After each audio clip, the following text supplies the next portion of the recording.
Olá, sejam todos muito bem-vindos a mais uma análise aprofundada aqui do canal. E hoje, olha, a gente tem uma edição bem especial, principalmente para o pessoal que nos acompanha pelo Bookcast, o podcast do canal Arqueobook. Vamos mergulhar de cabeça numa obra que, sinceramente, promete balançar algumas certezas. O livro é o Vedic Physics, Scientific Origin of Hinduismo. Isso, Física Védica, a origem científica do hinduísmo, do autor Raja Ram Mohan Roy. E a premissa dele, nossa, é de cair o queixo. A tese é que os textos védicos antigos da Índia não são só escrituras religiosas, Não mesmo. mas sim um manual codificado de física de partículas e cosmologia. Exato. A proposta dele já chega assim chutando a porta. Ele basicamente olha para séculos de interpretação e diz: olha, e se todo mundo estiver lendo o mapa de cabeça para baixo? É uma boa analogia. E para nossa conversa de hoje, vamos focar justamente em como ele constrói essa base. A gente vai se debruçar no primeiro capítulo, o legado védico. Ali ele ainda não entra na física pesada, nos cálculos, mas ele tenta provar um ponto que é essencial. Qual seria? Que existiu um conhecimento científico imenso e que esse conhecimento, com o tempo, foi esquecido, foi mal interpretado e se transformou em outra coisa. Ok, vamos desvendar isso. Porque, sério, a ideia de que textos com milhares de anos possam ter física avançada soa como roteiro de filme, né? Ele começa com uma citação bem forte do Manusmriti, que diz: Veda é a fonte de todo Dharma. O que ele quer dizer com isso, nesse contexto científico? Então, a chave está na própria palavra Veda. A raiz sânscrita vid significa saber ou conhecimento. Conhecimento. Isso, a provocação que ele faz é: e se esse conhecimento não for só sobre ritual, sobre filosofia, mas conhecimento no sentido mais literal e científico da palavra? Entendi. Ele defende que a civilização do Vale do Indo era, na verdade, a civilização védica original, e que eles codificaram essa ciência nos Vedas. E mais, a instrução era de uma preservação quase fanática. Não se podia alterar uma letra, um acento, nada. Porque mexer em qualquer coisinha corromperia o código inteiro. Como um código de programação, então, se você apaga um ponto e vírgula, o programa todo quebra. Exatamente essa analogia. E é por isso que ele começa organizando esse legado, mostrando a estrutura dessa biblioteca de conhecimento. Certo. Temos os 4 textos principais, o Rig Veda, o Yajurveda, o Samaveda e o Atharva Veda. Ok. E para a tese dele, o mais importante, o código-fonte original é o Rig Veda. Ele descreve o Rig Veda como um livro de cosmologia pura. Cosmologia pura. Sim. E ele afirma que todos os outros textos que vieram depois são, na verdade, ferramentas ou comentários para tentar decifrar esse texto principal. E é aí que a coisa fica bem estranha. Fica, né? O livro conta uma história sobre a divisão de um desses Vedas, o Yajurveda, que é inacreditável. Envolve um sábio, um tal de Yajnavalkya, Ah, sim. que depois de uma briga, ele tem que devolver o conhecimento. E ele faz isso vomitando o texto, literalmente. É isso mesmo. A história é essa. E outros sábios, transformados em pássaros, comem o que ele expeliu. Que raios de história é essa? O que isso pode significar? Pois é bizarro. Mas aqui está o pulo do gato na argumentação do autor. Ele nos convida a pensar diferente. A tese dele é que sempre que a gente encontra uma história que parece fantástica demais e lógica nesses textos, a gente deveria parar e pensar. E se isso não for uma lenda, mas uma metáfora para um evento técnico? Para uma distinção científica que a gente não entende mais. Ah! A estranheza da história seria, na verdade, um mecanismo para garantir que ela fosse lembrada e transmitida com precisão, mesmo que o significado original se perdesse no caminho. Entendi. É como criar uma senha mental tão absurda que seria impossível de esquecer. Exato. E essa preocupação com a memória, com a transmissão, virou uma obsessão, segundo o livro, especialmente depois da Grande Guerra do Mahabharata. Certo. Existe um medo real de que todo esse conhecimento se perdesse no meio do caos. Foi aí que o sábio Vedavyasa teria organizado o material nos 4 Vedas e distribuído cada um para um discípulo diferente. E a missão deles era? A missão da vida de cada um era se tornar uma espécie de biblioteca viva. É incrível pensar nisso. Sem Ctrl+F, sem backup na nuvem, só a mente humana como o HD mais confiável do mundo. A pressão devia ser absurda. Imagina. Mas essa transmissão toda, ela ficou só na Índia? De jeito nenhum. O autor traça uma rota de influência que vai muito além. Ele aponta que uma ramificação dessa tradição teria migrado para o que hoje é o Irã. Para o Irã? Sim, dando origem ao Avestá, o livro sagrado do zoroastrismo. Nossa. E as semelhanças que ele aponta na linguagem, na estrutura poética, na gramática, com os Vedas, são, segundo ele, a evidência dessa conexão direta. Fascinante. Mas o ponto central que ele levanta é que, mesmo com todo esse cuidado, o conhecimento começou a se degradar. O significado original foi se perdendo. E como as pessoas lidaram com isso? Tipo, se você tem um manual de instruções que ninguém mais entende, o que você faz? Você começa a escrever comentários sobre ele. Ah, claro. E é aí que surge a próxima camada de textos, os Brahmanas. Pensa assim, você acha um programa de computador de 3.000 anos. O código tá lá, perfeito, mas ninguém entende a linguagem de programação. Certo. Os Brahmanas seriam as primeiras tentativas dos programadores seguintes de comentar aquele código linha por linha, sabe? Dizendo, acho que este comando faz isso. Talvez essa variável signifique aquilo. É um esforço heróico. Mas um esforço baseado em grande parte em adivinhação? Exatamente. O autor deixa isso bem claro. Na visão dele, eles já não sabiam o que o código original realmente fazia. E aqui ele faz uma afirmação que é ainda mais bombástica. Mas? Sim. Ele foca no principal desses textos, o Shatapatha Brahmana. Espera aí, qual é a afirmação? Porque a gente sempre ouve falar da raiz indo-europeia comum de uma origem compartilhada para as mitologias. Pois é, o autor propõe algo diferente. Ele diz que a mitologia grega que a gente conhece não deriva diretamente dos Vedas originais. Não, mas sim desse comentário posterior, o Shatapatha Brahmana. Ele argumenta que muitas lendas gregas que não têm paralelo no Rig Veda, a gente encontra quase idênticas nesse Brahmana. Que loucura! Para ele, isso sugere uma segunda onda de emigração da Índia, muito mais tardia, que levou essas histórias comentadas, já mitológicas, para a Grécia. Seria uma evidência de que a Índia foi a fonte, sabe? E não só um galho da mesma árvore. Uau! Isso muda bastante a cronologia que a gente costuma aprender. E depois desses comentários, a degradação do conhecimento parou por aí? Longe disso, o autor mostra que esse foi só o começo. Depois dos Brahmanas, que eram focados em rituais, vêm os Aranyakas e principalmente os Upanishads. Os Upanishads. Aqui o foco muda. Sai do ritual e vai para a filosofia. A busca não é mais sobre o como fazer o ritual, mas sobre o porquê. O significado por trás de tudo. Exato. Qual o significado do universo, da alma, da existência? É nesses textos que a gente encontra algumas das reflexões filosóficas mais profundas da humanidade. Sim. O livro até cita um trecho lindo da Taittiriya Upanishad, que é tipo um conselho de um professor para os alunos se formando. Ele diz, fale a verdade, siga o Dharma. Trate sua mãe como uma deusa, seu pai como um deus. Seu professor como um deus, seu convidado como um deus.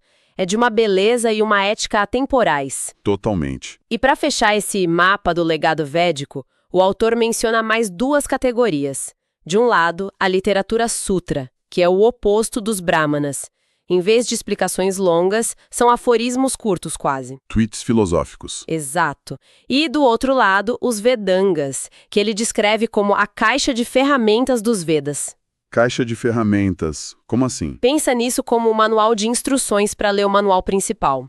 Eram 6 disciplinas: fonética, para garantir a pronúncia correta, métrica, para manter o ritmo, gramática, etimologia. Tudo para garantir a precisão. Tudo para garantir que o código não fosse corrompido na transmissão oral. E, finalmente, lá na ponta dessa linha do tempo, a gente tem os Puranas. Que são, talvez, os textos mais conhecidos do hinduísmo popular hoje, né? Com as histórias de Vishnu, Shiva... Exatamente. E o autor usa uma analogia perfeita para eles. O que era uma semente nos Vedas se torna uma árvore gigantesca nos Puranas. Boa analogia. As ideias abstratas, cosmológicas do Rig Veda são expandidas em narrativas épicas, com personagens, dramas. É a popularização e, na visão do autor, a mitologização final da ciência original. Certo. Então a grande sacada do autor aqui é uma inversão de perspectiva. Completa. Não é que a mitologia deu origem a textos sagrados. É que uma ciência complexa, ao ser esquecida, se transformou na mitologia que a gente conhece. As histórias não seriam a origem, mas a consequência da perda de conhecimento. Essa é a tese central. E ele aponta o dedo para o principal sintoma dessa perda: a interpretação das palavras. Ele argumenta que, como os comentaristas não entendiam mais o contexto científico, eles começaram a atribuir dezenas de significados diferentes para a mesma palavra só para fazer algum sentido. O livro dá o exemplo da palavra gal, né? Que literalmente significa vaca. Isso. Ele mostra que nos dicionários e comentários, gal passou a ter 47 significados, incluindo raios de sol, terra, céu. 47? Outro exemplo é ahi, que significa serpente, e passou a ser traduzido como nuvem para se encaixar naquela história do deus Indra, matando a serpente para liberar as águas. Ah, mas isso parece conveniente, não? Dizer que vaca significa vaca, mas como parte de um código secreto que só ele decifrou. Como ele defende essa ideia? Essa é a crítica mais óbvia, e ele tenta se antecipar. O questionamento que ele faz é bem direto, sabe? Qual? Por que sábios tão obcecados com precisão, que criaram uma caixa de ferramentas para preservar cada letra, usariam a palavra para vaca se quisessem dizer raio de luz? Para ele não faz sentido. É um bom ponto. A proposta dele é que cada palavra significa exatamente o que diz. A vaca é uma vaca, a serpente é uma serpente, mas elas são símbolos para um conceito de física. A vaca, no código dele, representa uma partícula ou uma força específica. E a decodificação viria nos próximos capítulos. Exatamente. E essa confusão toda na interpretação acaba impactando até na datação dos textos, certo? Precisamente. Isso levanta a questão: quando os Vedas foram compostos? O autor faz uma crítica bem pesada à datação mais famosa, a do orientalista do século XIX, Max Muller, que colocou os Vedas em torno de 1200 a.C. Que é relativamente recente para a Índia Antiga. Sim, e o problema, segundo o autor, foi a metodologia. Muller partiu de uma cronologia bíblica, que na época datava a criação do mundo em 4004 a.C., e foi trabalhando de trás para frente. Nossa, sério. Foi uma datação baseada em premissas totalmente externas à cultura védica. E o mais interessante é que o livro ressalta que o próprio Max Muller, no fim da vida, renegou essa cronologia. Ele mesmo voltou atrás. Sim, disse que era pura especulação e que ninguém na Terra poderia saber a idade real dos Vedas. Então qual é a alternativa que o autor do livro propõe? Ele sugere uma abordagem diferente. Em vez de se basear em outras escrituras, vamos cruzar os dados. Comparar o conteúdo dos textos com os artefatos arqueológicos da civilização do Vale do Indo. Arqueologia contra texto. Exato. E a conclusão dele é que existe uma correspondência impressionante entre as ideias do Rig Veda e os símbolos que a gente vê nos selos, na iconografia dessa civilização que floresceu por volta de 3000 a.C. Para ele, essa é a data mais provável. Ok, então, para a gente amarrar tudo o que vimos neste primeiro capítulo, o autor nos apresenta um legado literário, gigantesco, preservado com rigor quase sobre-humano. Perfeito. Mas ele argumenta que o manual de instruções se perdeu? O que era para ser uma ciência cosmológica foi esquecido e, para que os textos não perdessem o sentido, foram recobertos com camadas e mais camadas de interpretações, ritualísticas, filosóficas e, por fim, mitológicas. É uma base e tanto. É isso.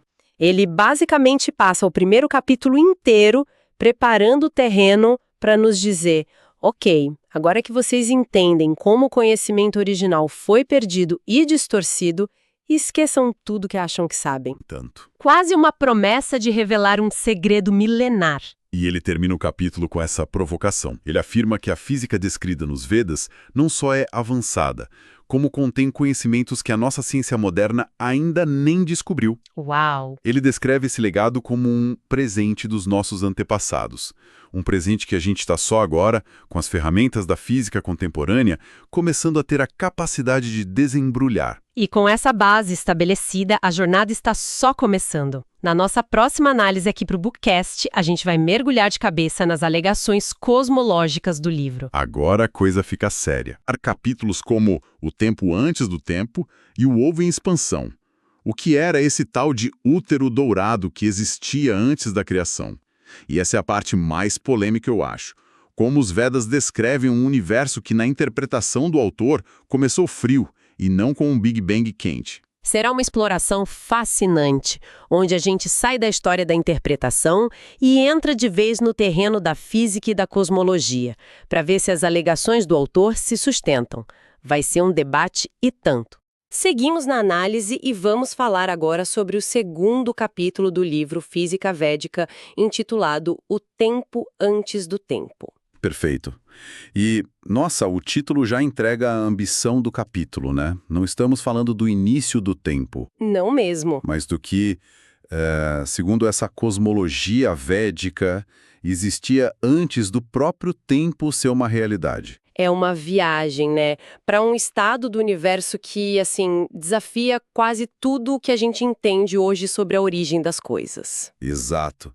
E a missão aqui é mergulhar nessa interpretação que o autor faz dos Vedas para entender esse estado primordial. E o mais interessante é como essa visão ancestral não só se compara, mas, assim, entra em rota de colisão direta com a teoria do Big Bang. Totalmente. O ponto de partida é uma imagem muito poética do Rig Veda, o Hiranyagarbha, ou o ventre dourado. É uma imagem poderosíssima. A fonte explica que essa seria a forma não manifesta do Ser Supremo, a potencialidade de tudo o que viria a existir, sabe? Um potencial. Isso. E o simbolismo aqui é muito rico. É um ventre porque é a origem, a matriz do universo. Certo. E é dourado porque, na simbologia védica, o ouro não representa só riqueza. Ele representa a cor da energia em temperaturas altíssimas. Isso é curioso porque o autor faz uma conexão cultural aí, né? Ele diz que a reverência hindu pelo ouro que a gente vê nos templos, nos ídolos... Sim, nos adornos. Não é só estético, seria uma representação simbólica dos deuses como manifestações de pura energia. Exatamente. É como se a cultura popular mantivesse um eco dessa cosmologia antiga. Mas vamos ao ponto central. O autor usa essa base para construir um contraste radical com o Big Bang. E ele se apoia principalmente no hino Nasdhya, certo? Isso. Um dos textos mais filosóficos do Rig Veda. Ok, porque a visão padrão do Big Bang é a de um ponto. Uma singularidade infinitamente densa, infinitamente quente, com toda a matéria e energia do universo. E aí, explode. Pois é. A visão védica que o livro apresenta é o oposto absoluto disso. Absoluto, o oposto completo, a primeira grande divergência. Em vez de uma singularidade densa, os Vedas descrevem um vazio absoluto, sem nada.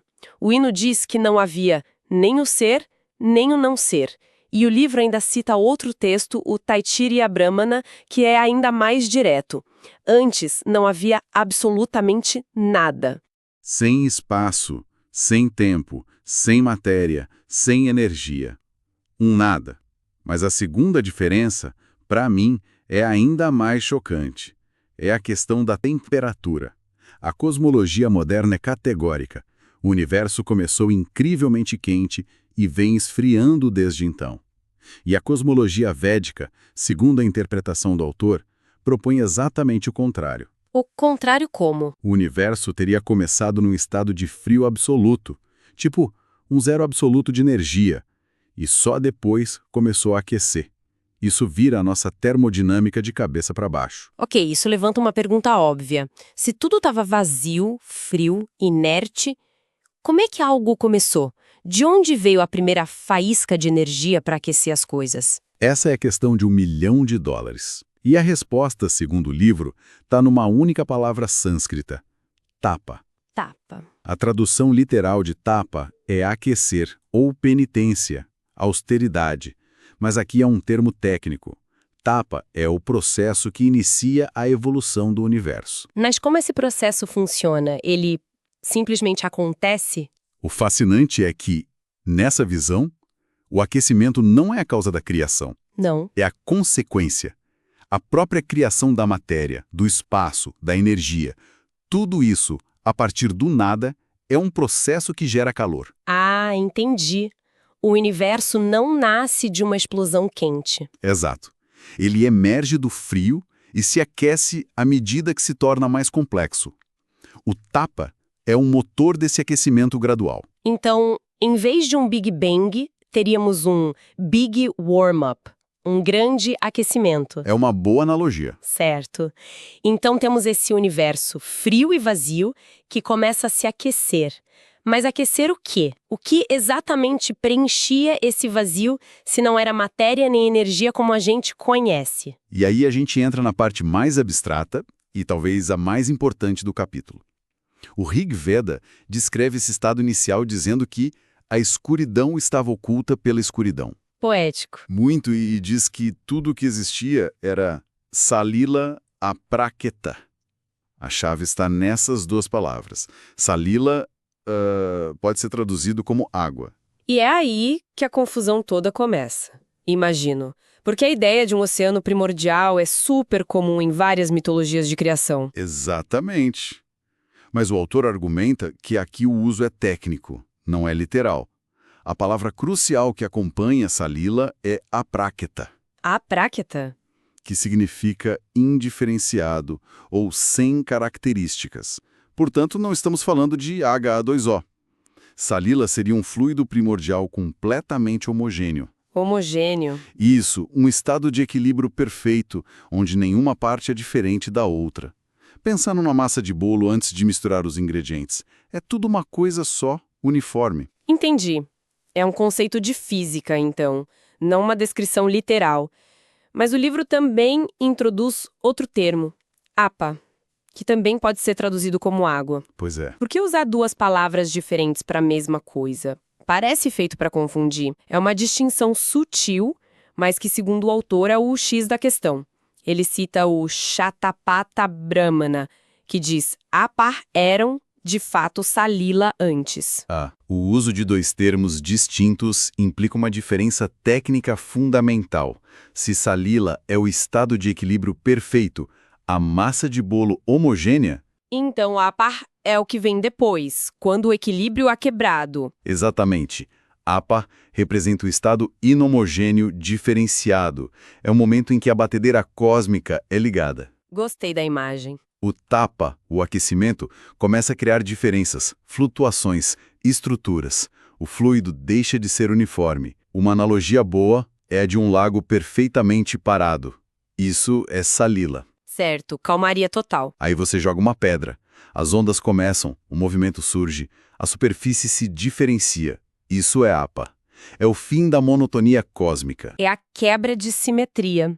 Um conceito fundamental na física moderna, aliás. Exato. E é essa transição de Salila para Apar que, segundo o autor, foi a semente de alguns dos nossos mitos mais antigos. E aqui a coisa fica realmente provocadora.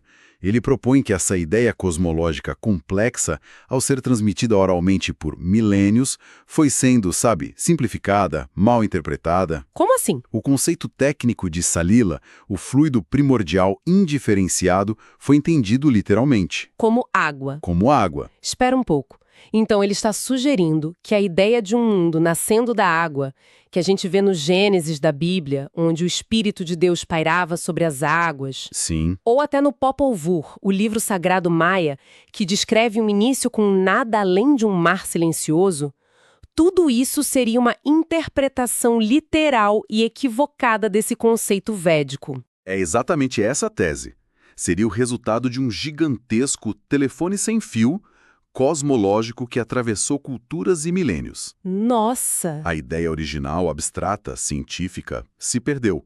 Mas a imagem concreta, a da água primordial, essa sobreviveu e se espalhou. Dando origem a inúmeros mitos de criação pelo mundo. Que ideia louca e fascinante. Mas ele não para por aí, certo? Ele leva esse mesmo raciocínio para explicar talvez o mito mais universal de todos. O Grande Dilúvio. Exato. Como isso se conecta com Apa? É a mesma lógica. Se a primeira má interpretação transformou o estado primordial, Salila, em um oceano criador, Certo. a segunda má interpretação teria feito o mesmo com Apa. Lembra, Apa também significa água, mas descreve o estado seguinte, um universo agora turbulento, inhomogêneo. Em transformação. Isso. A tese é que essa ideia de um estado aquoso que reconfigura o mundo foi, com o tempo, transformada na narrativa de uma grande inundação literal, uma inundação que destrói e recria o mundo. Caramba! Então, a história da Arca de Noé, a epopeia de Gilgamesh, os mitos de dilúvio dos aborígenes australianos, dos povos nativos das Américas. O autor está argumentando que a raiz comum de todas essas histórias não é a memória coletiva de uma inundação real? Ele propõe que não. A raiz seria a memória distorcida de um conceito de física védica. Essa é a afirmação bombástica do capítulo. Ele desmonta a ideia de uma memória histórica. Totalmente. E a substitui pela degradação de um conhecimento científico.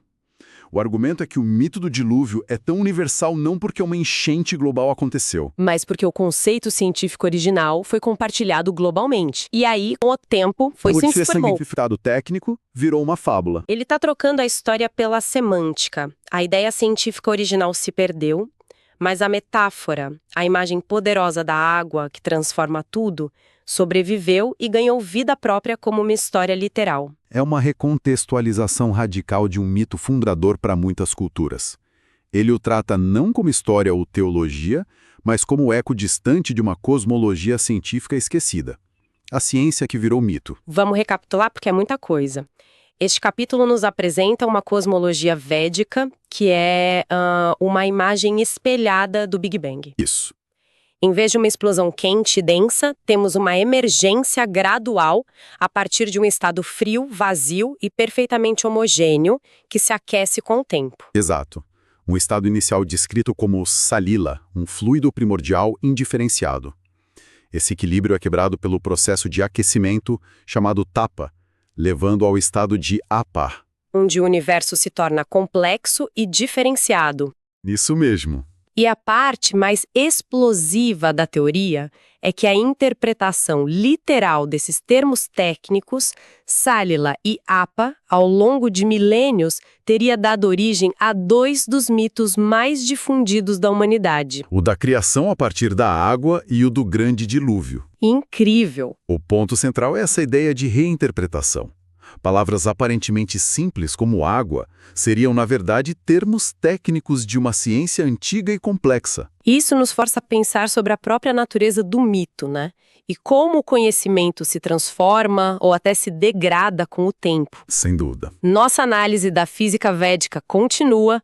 Na sequência, vamos explorar o que o livro diz sobre o momento da criação em si, saindo deste tempo antes do tempo para finalmente entrar na expansão do universo. E fica aqui uma reflexão final para quem nos ouve. Se o autor estiver certo, se conceitos científicos tão profundos podem ser codificados em linguagem simples e, mais tarde, dar origem a mitos que moldaram civilizações, que outras verdades sobre nosso mundo, sobre nossa própria origem, podem estar escondidas à vista de todos em histórias que hoje consideramos apenas fábulas. Seguimos na análise e vamos falar agora sobre o capítulo 3 do livro Física Védica, intitulado Tudo Isto é Purusha. A promessa aqui é grande. A fonte que a gente está analisando diz que este hino, o hino de Purusha, não é só um poema antigo sobre a criação. É bem mais que isso, né? Exato, diz que é a chave mestra para decodificar toda a cosmologia védica. A proposta é tratar um texto sagrado milenar como se fosse, sei lá, um artigo científico codificado. Uma ideia bem ousada. Ok, vamos mergulhar nisso. O hino já começa com uma imagem que sinceramente parece saída de um sonho. O primeiro verso descreve essa entidade Purusha como um ser cósmico com 1000 cabeças, 1000 olhos, 1000 pernas. Ele envolve o universo, que é chamado de Bhumi, por todos os lados, mas ao mesmo tempo ele o transcende numa forma de 10 dedos. 1000 cabeças? Ok, dá para entender como infinito. Mas o que raios é uma forma de 10 dedos? Então, é exatamente aí que o autor do livro diz que está a primeira pista do código. A sacada dele é que isso não tem nada a ver com anatomia. Sabe? 1000 é, como você mesma disse, uma forma poética para o infinito. Certo. Mas a forma de 10 dedos seria uma descrição de dimensionalidade. A fonte argumenta que isso representa um espaço de 10 dimensões. 10 dimensões? Nossa! Isso é uma ideia super moderna, lembra até a teoria das cordas. É impressionante encontrar algo assim num texto tão antigo. Mas como se chega nessa conclusão? A conexão entre dedos e dimensões parece um pouco forçada, não? Poética demais? Parece, mas o autor se apoia em outras referências textuais para construir esse argumento. Por exemplo, ele cita um texto chamado Nirukta, onde o sábio Yaska afirma que as direções são como as mãos da natureza. Ah, entendi. E tem outro texto, a Taittiriya Samhita, que diz explicitamente que os dedos são direções. Se você junta as peças e considera que em textos mais para frente, como o Shatapatha Brahmana, as direções, ou Disha, são contadas como 10, a conexão fica mais forte. E para o jargão de hoje, direções são dimensões. Exatamente. Para a física moderna, direções independentes são essencialmente dimensões. Entendi. É uma interpretação que conecta vários pontos, então. Isso. E a partir daí já saem duas ideias que são a base de tudo no livro. Primeira, o nosso universo não é infinito, ele tem uma fronteira, ele é contido. E segunda, ele existe dentro de um espaço maior, de dimensão superior, esse espaço de 10 dimensões. A fonte até menciona o Vayu Purana, que descreve o tal do ovo cósmico como sendo cercado por 10 qualidades externas, o que reforça essa imagem de um universo contido. Ok, até aqui a gente tem um universo de 10 dimensões, o que já é uma ideia bem diferente. Mas o verso seguinte joga uma matemática muito específica na mesa. 1/4 de Purusha se torna tudo que existe, o mundo manifesto, enquanto os outros 3/4 são imortais no céu. Isso me soa menos como poesia e mais como uma fórmula. Por que essa proporção exata de 1/3? O que isso quer dizer na prática? Essa é a tese central do livro. Essa divisão de 1/4 e 3/4 é a estrutura fundamental do cosmos. Mas a chave, veja bem, é entender que terra e céu também são códigos. Não são literais. De jeito nenhum. Terra, ou Prithvi, não é o nosso planeta. É esse 1/4 do todo, a parte que nasce, morre e renasce. O que a gente chamaria de universo manifesto. É tudo aquilo que a gente pode, em princípio, observar. E os outros 3/4, a maior parte? Essa é a parte imortal no céu, ou Jaya. É o universo imanifesto, eterno, a fonte de onde o nosso 1/4 emerge. A maior parte da realidade, segundo essa visão, está além da nossa percepção direta. Entendi. O verso seguinte até reforça isso de uma forma curiosa, dizendo que essa parte manifesta, o 1/4, se espalha e cobre tanto os que comem quanto os que não comem. Os que comem. O que seria isso? A interpretação do livro é que comer é mais um código. Simboliza processos de transformação de energia. Um sol fundindo hidrogênio em hélio estaria comendo. Um buraco negro devorando matéria também. É uma linguagem de processos, não de biologia. Faz sentido. O universo manifesto como palco de todas essas transformações. Exato. Certo, então temos esse universo dividido em manifesto e manifesto. E aí surgem outras figuras no hino. Virata, Bhumi e Pura. Como elas se encaixam nisso tudo? Fica algo como imensamente grande é o nome que o hino dá ao universo em expansão. Ok. E a partir dessa expansão, nascem duas coisas. Bhumi, que a gente já viu que é a Terra ou o universo observável, e Pura. Pura literalmente significa cidade fortificada. A interpretação é que Pura é a fronteira do universo, a muralha dessa cidade cósmica. Espera um pouco. Se Pura é uma cidade fortificada, uma fronteira, isso soa como algo estático, fechado, mas a fonte conecta isso ao deus Indra, cujo apelido é Purandara, o destruidor de cidades fortificadas. Parece uma contradição. Afinal, o universo é contido ou está se expandindo? Essa é a beleza da metáfora. Não é uma contradição, é uma descrição de uma tensão dinâmica. O universo tem sim uma fronteira, a Pura, mas não é uma parede de tijolo, sabe? É um limite dinâmico que está constantemente sendo quebrado ou empurrado por uma força expansiva, simbolizada por Indra, o Purandara. Ah, então a expansão é uma espécie de luta. Isso! A expansão do universo nessa visão não é um movimento passivo no vácuo, mas uma luta constante contra uma fronteira. A cosmologia é descrita como um drama. E essa ideia de descrever processos físicos com metáforas dramáticas parece ser a chave de tudo, né?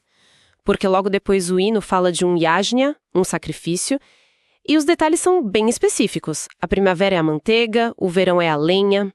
À primeira vista parece puramente um ritual religioso. Imagino que a fonte também veja isso como uma metáfora para um processo físico. Exatamente. A interpretação do livro é que o yagna não é um ritual para os deuses. É o próprio mecanismo da criação. É o processo pelo qual o potencial e manifesto de Purusha é sacrificado para se tornar o universo manifesto. É a transformação do nada em algo. Matéria, energia, espaço. Criar a partir do vazio? Isso é radicalmente diferente do Big Bang, que basicamente diz que toda a matéria e energia já estavam lá no começo, num ponto super denso. Como esse processo de sacrifício funcionaria na prática? É um evento único ou contínuo? É um contraste fundamental. O Big Bang é um evento único no passado. A cosmologia védica, na interpretação deste livro, descreve a criação como um processo contínuo. O sacrifício não aconteceu uma vez. Ele está acontecendo agora. O universo está constantemente sendo criado a partir desse substrato em manifesto. É uma visão muito mais viva da realidade. Ok, a cosmologia até aqui é bem abstrata e matemática. Mas aí o hino fica bem estranho. Começa a falar da criação de cavalos, vacas, cabras e ovelhas. E depois diz que os brahmanas, a classe sacerdotal, vieram da boca de Purusha, os guerreiros dos braços, e que a lua veio da mente e o sol dos olhos. Isso soa muito mais como um mito de origem do que como física. Como o livro justifica isso? A fonte argumenta que essa linguagem também é figurativa. A menção aos animais, especificamente os grámea ou domésticos, é vista de forma simbólica. O livro aprofunda isso mais tarde, mas sugere que seriam códigos para diferentes tipos de partículas ou forças fundamentais. A ideia de que cavalos e vacas são tipos de partículas, isso não é forçar um pouco a barra. Que base textual existe para essa interpretação tão específica? Fica dentro da lógica interna do código que ele acredita ter decifrado. Entende? A ideia é que se as dimensões e a estrutura do universo são descritas em código, então todo o resto do hino também deve ser. Uhum. Quanto à criação da sociedade e do cosmos a partir do corpo de Purusha, isso é visto como uma poderosa metáfora para a interconexão. Não é que a lua literalmente veio da mente, mas que o princípio mental e o corpo celeste da lua emanam da mesma fonte cósmica. Tudo está ligado. Entendi. O livro até sugere que essa é a origem da ideia semítica de que Deus criou o homem à sua imagem. E para complicar ainda mais, quase no final do hino aparece um código numérico bem enigmático. O verso 15 diz: 7 eram seus recintos, 3 vezes 7 foram feitos toras de fogo. O que isso quer dizer? Isto levanta uma questão importante. A fonte considera este verso a chave para entender a estrutura de todo o conhecimento védico. O número 3, é uma referência direta aos 3 lokas ou níveis de existência que compõem o universo manifesto: a Terra, Prithvi, a atmosfera Antariksha e o céu, Dayal. Ok, uma estrutura de 3 andares. E o 7? Cada um desses 3 lokas, por sua vez, conteria 7 componentes, ou toras de fogo, totalizando 21. O sacrifício de Purusha, com esses 21 elementos, simboliza a transformação da forma imanifesta do universo para a sua forma manifesta, que é inerentemente estruturada nesses 3 níveis e 7 componentes. Certo, uma estrutura de 3 por 7. Mas e daí? Essa é uma forma de organizar o universo em categorias ou esses números têm alguma propriedade física, segundo o livro? A proposta é que esta não é apenas uma taxonomia, mas a matriz fundamental da realidade manifesta. Tudo, de partículas a galáxias, seguiria essa estrutura fundamental de 3 por 7. É a planta baixa do nosso 1/4 do universo. Até agora é tudo interpretação de texto, por mais engenhosa que seja. O livro tenta conectar isso com algo mais palpável, alguma evidência arqueológica. Sim, e é um dos pontos mais polêmicos do capítulo. A conexão é feita através de um artefato muito famoso, a pequena estatueta de esteatita encontrada em Mohenjo-Daro, que ficou conhecida como o Rei Sacerdote. Ah, eu conheço essa peça. Pois é, a fonte afirma que essa estatueta é uma representação do próprio Purusha. O primeiro argumento é direto. Purusha significa homem, e a figura é masculina. Entendo a conexão, mas o padrão de 3 círculos na roupa da estátua é uma coincidência interessante, mas não é um salto muito grande. Associar um padrão decorativo diretamente a uma cosmologia tão complexa. Que outras evidências o livro apresenta para sustentar isso? O autor defende que não é coincidência. Ele argumenta que o padrão do trifólio, esses 3 círculos entrelaçados, é uma representação visual direta e intencional dos 3 lokas, Prithvi, Antariksha e Dayal, interligados. Nossa! Para ele, isso é a prova de que os conceitos do hino de Purusha não eram apenas textos esotéricos, mas ideias centrais e visuais para a civilização do Vale do Indo. É a cosmologia transformada em arte. Claro, é uma interpretação que depende de aceitar a premissa do código, mas dentro dessa lógica faz sentido. O capítulo não para em Purusha. Ele introduz outra figura, Prajapati, que aparece em textos mais tardios. Qual é a dele na história? Em textos bem posteriores, como Shatapatha Brahmana, Purusha é de fato equiparado a essa figura, Prajapati, o senhor da criação. O problema é que a história da criação muda completamente. Muda como? O Brahmana descreve um processo que começa com um oceano primordial, Salila. Do calor desse oceano surge um ovo de ouro, e desse ovo nasce Purusha, agora chamado de Prajapati. A contradição é gritante. No Rig Veda, Purusha é eterno, pré-existente. No Brahmana, ele nasce de um ovo. Peraí, então a tese do livro é que o conhecimento foi, na verdade, regredindo com o tempo, que a versão mais antiga do Rig Veda era mais científica e a mais nova, do Brahmana, é mais mítica. Isso vai contra a ideia de que as filosofias se tornam mais sofisticadas, né? Exatamente. O autor usa essa discrepância para argumentar que houve uma perda gradual do conhecimento científico original. A cosmologia mais complexa e matemática do Rig Veda teria sido, ao longo de séculos, mal compreendida e transformada numa narrativa mais literal, mais mítica, mais fácil de contar, mas com a perda do significado físico. Essa ideia de uma devolução do conhecimento é um dos pilares do argumento do livro. Uau! E essa história do Prajapati se transformando em vários animais com a filha para povoar o mundo, isso me lembra muito outra coisa, a mitologia grega, com Zeus se transformando o tempo todo. A fonte faz exatamente essa conexão. O autor aponta que as histórias do Shatapatha Brahmana são muito semelhantes aos mitos de Zeus, e o argumento dele tem uma implicação cronológica importante. Qual? Se os mitos gregos se parecem com os Brahmanas, que são textos mais recentes, e não com os Vedas, que são muito mais antigos, isso sugere que a influência, se houve, partiu dos Brahmanas.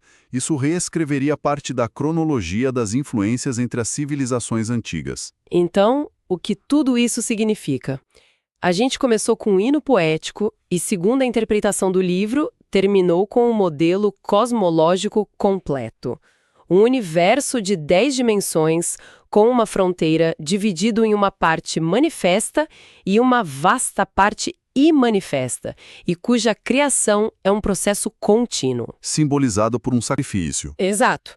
E ainda por cima com uma teoria sobre como esse conhecimento se perdeu e foi mitificado com o tempo. Exato. Este capítulo estabelece a fundação para toda a tese do livro. A interpretação da poesia como física, a ligação com os artefatos do Vale do Indo e as mudanças nos textos posteriores são os pilares que sustentam todo o resto. O hino de Purusha é apresentado como uma pedra de Roseta para desvendar a cosmologia védica. É a decodificação deste hino que permite que todo o sistema seja reconstruído. Na nossa próxima análise, vamos aprofundar em outra parte fundamental desse livro para continuar a desvendar essa fascinante cosmologia. Seguimos na análise e vamos falar agora sobre o capítulo 4 do livro Vedic Physics, que é intitulado O Ovo em Expansão. A proposta aqui é bem ousada, né? A gente está mergulhando num capítulo que tenta decodificar hinos e termos em sânscrito para revelar o que o autor defende ser um modelo cosmológico que estava ali, escondido. Exato. A tese central é que o universo é um ovo em expansão, e as histórias que a gente costuma ver como mitologia seriam, na verdade, uma linguagem simbólica. Uma linguagem para descrever a física da criação. Exatamente.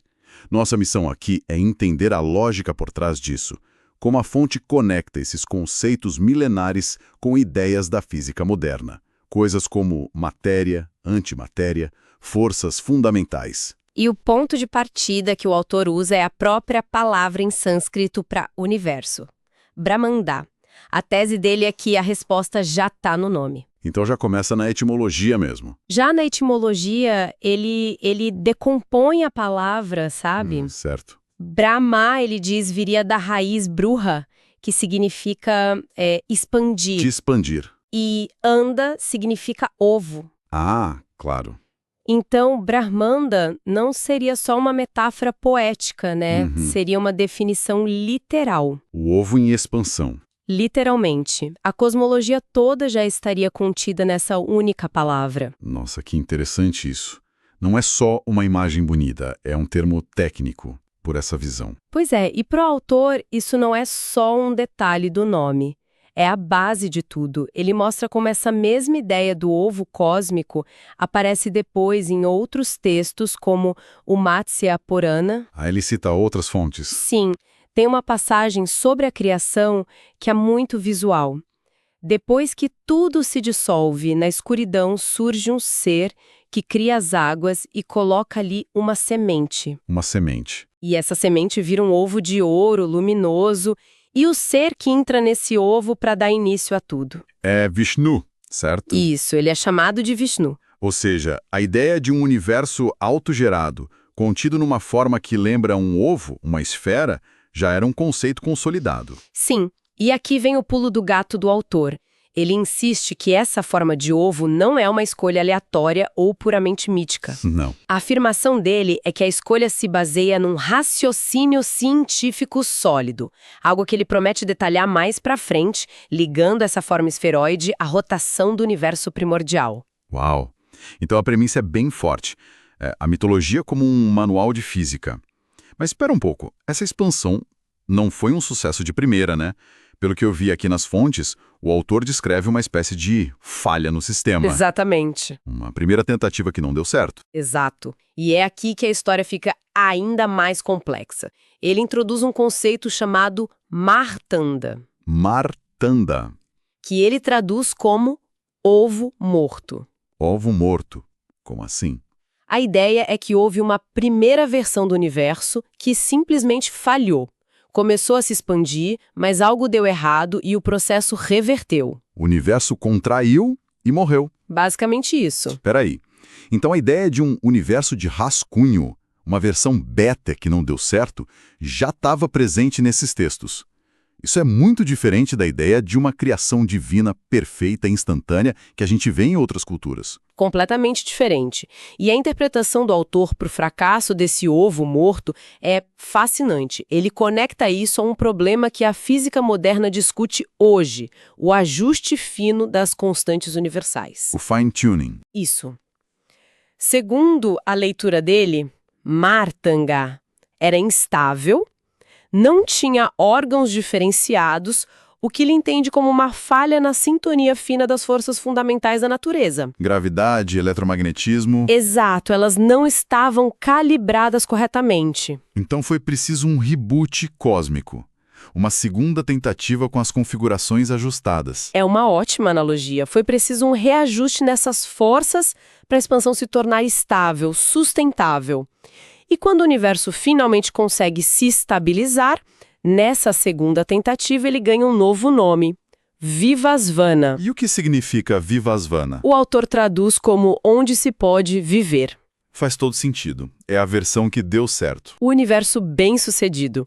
Essa narrativa de um universo que nasce, falha, é consertado e renasce é uma cosmologia incrivelmente dinâmica. E essa história tem uma consequência cultural curiosa, segundo o autor. Ele argumenta que essa narrativa de Vivasvana... Universo habitável. Isso. Ela foi mal interpretada com o tempo e passou a ser vista como a história da criação do primeiro homem. Exato. E isso teria criado aquele mito de que os humanos existem desde o comecinho dos tempos. Perfeito. Ele usa essa reinterpretação para traçar uma linha bem clara. Uma coisa é a cosmologia védica, que ele alega lidar com escalas de tempo de bilhões de anos. E outra bem diferente é a história humana. Que é muito mais recente. É um método que ele usa o tempo todo. Pegar uma história que parece estranha e propor uma leitura física, argumentando que a versão literal que a gente conhece hoje é um eco distorcido daquele conhecimento original. Essa ideia de uma força que precisa ser destravada para o universo funcionar me lembra outra figura que o autor menciona, o tal de Brahmanaspati. A história dele também não era nada do que parecia, certo? Com certeza. Essa é outra decodificação central do capítulo. Nos hinos, Brahmanaspati, ou Brahaspati, é descrito como um ser que, com seu grito, sua força, ele arromba uma montanha para libertar umas vacas que estavam presas lá dentro. O que, convenhamos, soa totalmente como um mito de uma sociedade pastoril, um herói que recupera o gado roubado. Exato. Mas, na leitura do autor, isso não tem nada a ver com gado. Nada. A montanha não é uma formação geológica. É uma metáfora para a superfície do universo primordial, uma barreira de energia potencial. Ok. E as vacas? As vacas, que em sânscrito também se associam à ideia de riqueza ou luz, seriam as partículas fundamentais, matéria e energia, ainda não manifestadas. A riqueza do cosmo presa dentro da montanha. Peraí. Então o hino que todo mundo achava que era sobre gado e pastores, seria, na verdade, sobre física de partículas. É esse o nível de decodificação que o autor está propondo. É exatamente esse. Isso muda completamente a forma de ler esses textos. Nessa interpretação, Brahmanaspati não é um deus pastor. Ele é a própria força da expansão. A força inflacionária. É a pressão que supera a barreira de energia inicial, que arromba a montanha e permite que a matéria e a energia, as vacas, sejam criadas e liberadas no universo. A expansão é o que transforma o potencial em realidade. Exatamente. E tem os detalhes sobre ele que parecem específicos demais para serem só poesia. A fonte diz que ele tem 7 bocas e está em 3 lugares. Isso parece um código. E para o autor, é um código claro. Ele conecta as 7 bocas às 7 dimensões que ele atribui a cada um dos espaços cósmicos na teoria dele. E os 3 lugares? Seriam a divisão tripartite do universo que ele explora em outras partes: terra, atmosfera e céu. Cada detalhe que parece bizarro é tratado como uma peça de um quebra-cabeça cosmológico. Fica claro que a chave é não ler nada literalmente. Nunca. É a regra de ouro dessa análise. Ele dá outro exemplo com Aditi e Daksha. Ah, sim. 2 figuras que, segundo os hinos, dão à luz uma à outra, o que, biologicamente, é um paradoxo impossível. É o clássico paradoxo de quem veio primeiro, o ovo ou a galinha, só que com deuses. Exatamente, mas em escala cósmica e, segundo o autor, com uma resposta científica. Ele argumenta que essa não é uma história sobre genealogia, Mas sobre o quê? sobre um processo cósmico cíclico onde causa e efeito são interdependentes de uma forma não linear. A sugestão dele é que os textos posteriores, os Puranas, pegaram essas ideias científicas mais abstratas e as traduziram para histórias mais fáceis de lembrar, como os ciclos de Shiva e Shakti, Para que o conhecimento não se perdesse. quando o significado original foi esquecido. Exato. E acho que o exemplo mais espetacular dessa tradução no capítulo é a história do sábio Agastya e da esposa dele, Lopamudra. À primeira vista, o diálogo deles no Rig Veda parece uma conversa de casal, quase uma DR. Mas a etimologia que o autor apresenta, Vira tudo de cabeça para baixo. totalmente. Vira mesmo, ele vai na raiz dos nomes. Agastya viria de Aga, que significa montanha, ou aquilo que não se move. Certo, algo fixo. Então, Agastya seria o centro fixo e imóvel do universo. E Lopamudra significaria riqueza desaparecida ou forma perdida, Riqueza desaparecida. representando o estado inicial do universo, vazio, sem matéria, sem energia, um vácuo. Então o diálogo deles, que parece uma DR de casal sobre ter filhos e o tempo passando, seria na verdade o universo conversando consigo mesmo sobre como criar matéria do nada. É exatamente essa a proposta. Que ideia impressionante! Impressionante mesmo. E a partir daí, o diálogo se torna uma descrição codificada do universo primitivo. A análise que a fonte faz extrai pontos que batem de frente com a cosmologia padrão. Como por exemplo, Primeiro, o universo teria começado frio e passado por um período longuíssimo de incubação antes da expansão se estabilizar. o que é o oposto do modelo do Big Bang que propõe um início infinitamente quente e uma expansão quase instantânea. Totalmente o oposto. E a criação da matéria em si, como é descrita nesse diálogo. É descrita simbolicamente. O diálogo fala em escavar para produzir filhos. A escavação. Seria a força da expansão quebrando aquela barreira de energia, a montanha. E os filhos, claro, seriam a matéria e energia que surgem desse processo. Ok, até aí a metáfora faz sentido dentro da lógica dele. Mas tem um detalhe que é ainda mais específico. Tem. E aqui vem o grande salto interpretativo dele. O texto menciona que o casal teve filhos de duas cores, branco e preto. Branco e preto. Para o autor, essa é a pista crucial. Ele interpreta isso como a criação simultânea de Não. matéria, representada pela cor branca, e antimatéria, representada pela cor preta. Peraí. Matéria e antimatéria. E essa interpretação leva a uma conclusão que extrapola a física e entra de cabeça na história. Essa é uma das afirmações mais polêmicas do livro, eu diria. Sem dúvida. Ele usa essa decodificação para desafiar de frente a teoria da invasão ariana. Certo. Há uma passagem famosa no Rig Veda que fala sobre os deuses liderados por Indra destruindo os dácios, descritos como um povo de pele escura. E por mais de um século isso foi interpretado como a memória de um conflito racial, né? Entre invasores arianos de pele clara e a população nativa da Índia. Exatamente.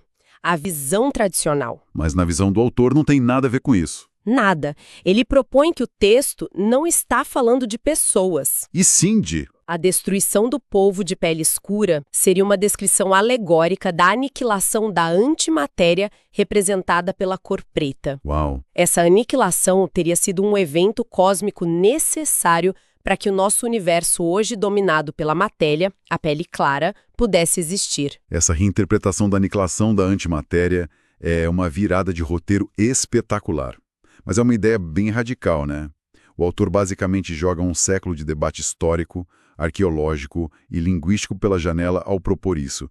É uma aposta muito alta. É uma aposta altíssima. Ele está, na prática, dizendo que um debate fundamental sobre a história e a etnia do subcontinente indiano é, na verdade, um gigantesco mal-entendido. O mal-entendido sobre um texto que descrevia a física de partículas. Exato. Ele transforma um conflito terrestre numa batalha cósmica. Independentemente de concordar ou não, é uma forma de ler esses textos antigos que desafia todas as convenções. Então, o que tudo isso significa? Se a gente juntar as peças deste capítulo, a imagem que se forma é a de um universo que nasce como um ovo em expansão. Certo. Um universo que teve uma primeira versão defeituosa, um ovo morto, antes de se estabilizar. E, o mais importante, a tese de que por trás das narrativas de vacas, montanhas e diálogos entre sábios, existe uma física codificada. uma física que descreve forças fundamentais, a criação de partículas e até um embate entre matéria e antimatéria. Exatamente. Este capítulo funciona como uma pedra de roseta para o resto do livro. Ele estabelece a premissa de que por trás de cada mito existe uma ciência e que a gente precisa da chave certa para decodificar. Certo. E ele prepara o terreno para o que o autor considera o grande drama cósmico, a tensão central do universo. A batalha épica entre as forças de expansão, que empurram tudo para fora, e as forças de contração, que tentam puxar tudo de volta para o centro. Uma eterna queda de braço cósmica. Perfeito. E a frase final do capítulo serve como um gancho perfeito para isso. Ela introduz a luta entre Indra, o herói da expansão, e Vritra, a força da contração. Uma batalha que... Uma batalha que, segundo o texto, é travada na borda do universo. Na nossa próxima análise, vamos mergulhar justamente nessa batalha cósmica, explorando o que o autor descreve como a borda do universo.